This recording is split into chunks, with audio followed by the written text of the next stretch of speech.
திராவிட முன்னேற்ற கழகத்தோடு சேர்ந்து அண்ணா திமுக அரசை வீழ்த்த நினைத்தவர். இந்த கட்சி அவருக்கு எவ்வளவோ அடையாளத்தை கொடுத்தது. நேற்றைய தினம் திரு ஓபிஎஸ் அவர்கள் அடைக்கலம் புகுந்திருக்கின்றார். நான் ஏற்கனவே குறிப்பிட்டேன், திரு கருணாநிதி உயிரோடு இருக்கின்ற வரை அவர் திரு ஸ்டாலினை நம்பவில்லை.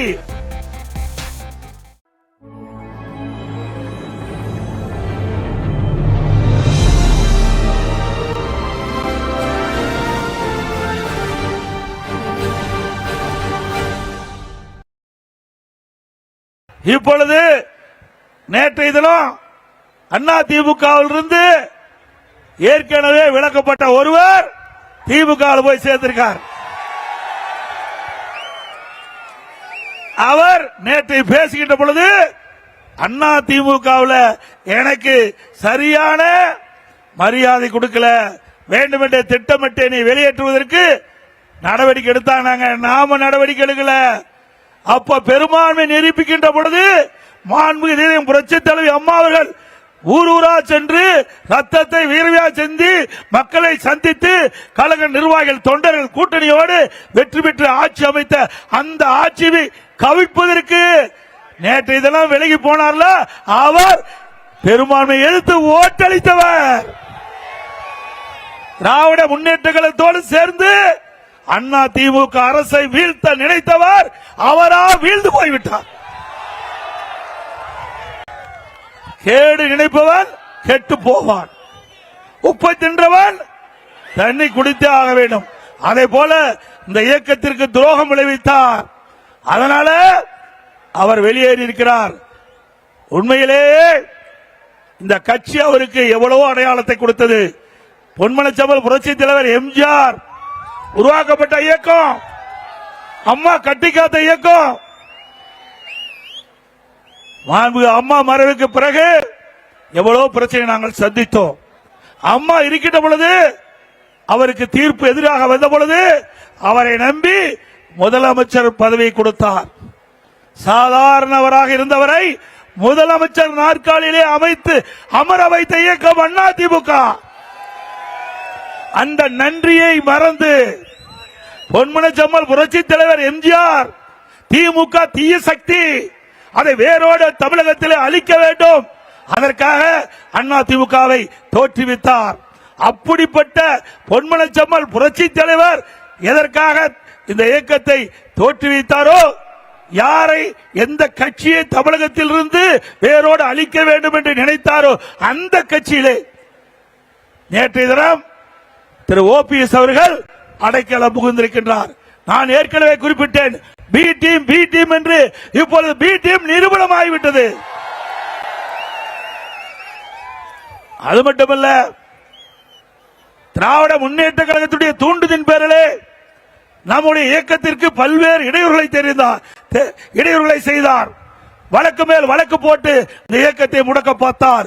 அத்தனையும் மக்களுடைய துணை கொண்டு, இறைவனுடைய துணை கொண்டு, கழக நிர்வாகிகளின் துணை கொண்டு அத்தனையும் தவிடுபடி ஆக்கப்பட்டது. அண்ணா திமுக இயக்கத்திற்கு யாரெல்லாம் துரோகம் செய்ய நினைத்தார்களோ அவர்களை எல்லாம் நம்முடைய பொன்மனச்செம்மல் புரட்சி தலைவர் எம்ஜிஆர், இதய புரட்சி தலைவி அம்மா ஆன்மா விரட்டி அடிக்கப்பட்டு விட்டது.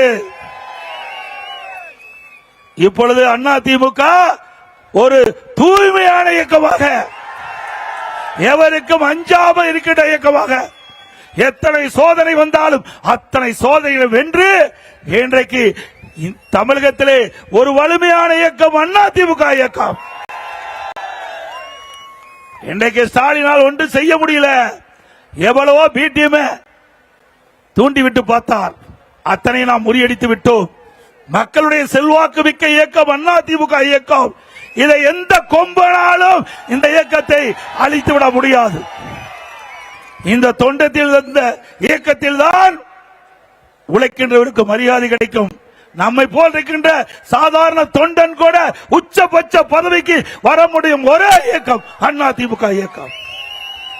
சாதாரண கிளை செயலாளர் கூட இந்த இயக்கத்தில் இருந்து சிறப்பாக பணியாற்றினால் சட்டமன்ற உறுப்பினர் ஆகலாம், நாடாளுமன்ற உறுப்பினர் ஆகலாம், அமைச்சர் ஆகலாம், ஏன் முதலமைச்சரே ஆகலாம். திராவிட முன்னேற்ற கழகத்தில் ஆக முடியுமா? திரு கருணாநிதி குடும்பத்தில் பிறந்தா கட்சியில தலைவராகலாம். திரு கருணாநிதி குடும்பத்தில் பிறந்தா தமிழ்நாட்டில் ஆட்சி அதிகாரத்தில் முதலமைச்சராகலாம். மற்றவர்கள் எவராலும் கட்சிக்கு உழைத்தாலும் எந்த பதவிக்கும் கட்சியிலேயும் வர முடியாத உயர்ந்த பதவிக்கு ஆட்சி அதிகாரத்திலும் உயர்ந்த பதவிக்கு வர அண்ணா திராவிட முன்னேற்ற கழகம். இன்றைக்கு சிந்திச்சு பாருங்க. திரு கருணாநிதி அவர்கள் இருந்தார். அதுக்கு பிறகு ஸ்டாலின் துணை முதலமைச்சர் அப்பொழுதே தேர்ந்தெடுக்கப்பட்டார். பிறகு திரு கருணாநிதிக்கு பிறகு கருணாநிதி மறைவுக்கு பிறகு திரு ஸ்டாலின் திமுக தலைவரானார். திரு கருணாநிதி உயிரோடு இருக்கின்ற வரை அவர் திரு ஸ்டாலினை நம்பவில்லை, திமுக தலைவராக்கவில்லை. 2 ஆண்டு காலம் திரு கருணாநிதி அவர்கள் வெளியிலே வர முடியாமல் உடல்நிலை பாதிக்கப்பட்டு வீட்டிலேயே சிகிச்சை பெற்று வந்தார். பேச முடியாத நிலைமை. அப்ப கூட ஸ்டாலினை நம்பி கட்சி கொடுக்கல, செயல் தலைவராக தான் ஆக்கினார். செயல் தலைவராக தான் திரு ஸ்டாலின் திமுகவுக்கு ஆக்கினார் ஒழிய திமுக தலைவராக்கல. திரு கருணாநிதி மறைவுக்கு பிறகுதான் திரு ஸ்டாலின் அவர்கள் திமுக தலைவராகிறார். அப்படி திரு கருணாநிதியே நம்பாத ஒரு நபர் என்றால் அது ஸ்டாலின் தான். இந்த தினம் என்ன? உதயநிதி ஸ்டாலின் அவர் என்ன சிறைக்கு போனாரா? இல்ல அந்த கட்சியில பாடுபட்டாரா? உழைத்தாரா? அந்த கட்சியில எவ்வளவு பேர் இந்த இயக்கத்துக்கு திமுகவுக்கு தியாகம் செய்தவர்கள் இருக்கின்றார்கள். எமர்ஜென்சி கைது செய்யப்பட்டார், மிசாலே கைது செய்யப்பட்டார், சிறையில் அடைக்கப்பட்டார். மூத்த நிர்வாகிகள் இருக்கிறாங்க திமுகவில். அவர்களுக்கெல்லாம் துணை முதலமைச்சர் கிடைக்கல. திமுக உழைத்து ஓடாய் போய் தேர்ந்தவர்களுக்கெல்லாம் திமுகவில் இடமில்லை. ஆனா திரு கருணாநிதி குடும்பத்தில் பிறந்த உதயநிதி அவர்களுக்கு மட்டும் துணை முதலமைச்சர் கொடுத்திருக்கின்றார். இப்படிப்பட்ட இயக்கம் மீண்டும் தொடர வேண்டுமா? குடும்ப ஆட்சி தொடர வேண்டுமா? வாரிசு அரசியல் தொடர வேண்டுமா? என்ன திரு கருணாநிதி குடும்பம் ராஜபரம்பரை குடும்பமா? ராஜ பரம்பரையா? ஏன் இங்க இருக்கிறவங்க யாராவது முதலமைச்சர் ஏத்துக்க மாட்டாங்களா? இந்த நாட்டில் பிறந்த ஒவ்வொரு குடிமகனும் இன்றைக்கு நாட்டை ஆள தகுதி படைத்தவர்கள். அப்படி தகுதி படைத்த மக்கள் இருக்கின்ற பொழுது ஒரு குடும்பம் பொழைக்க 8 கோடி தமிழ் மக்கள் இன்றைக்கு துணை நிற்க வேண்டுமா என்பதை சிந்தித்து பார்க்க வேண்டும். 8 கோடி பேரை சுரண்டி இன்றைக்கு ஒரு குடும்பம் பிழைத்துக் கொண்டிருக்கிறது.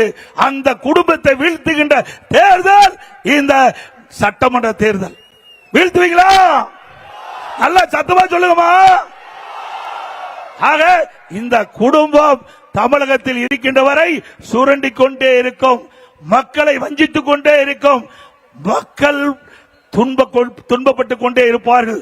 இந்த ஆட்சி இருக்கின்ற வரை, திராவிட முன்னேற்ற கழகம் ஆட்சி இருக்கின்ற வரை, திரு கருணாநிதி குடும்பத்தைச் சேர்ந்தவர் ஆட்சி அதிகாரத்தில் இருக்கின்ற வரை நாட்டு மக்களுக்கு நன்மை கிடைக்காது. துன்பம்தான் மிச்சம், வேதனை தான் இந்த ஆட்சியிலே மிச்சம் என்பதை நேரத்திலே கோடிட்டு காட்டுகிறேன்.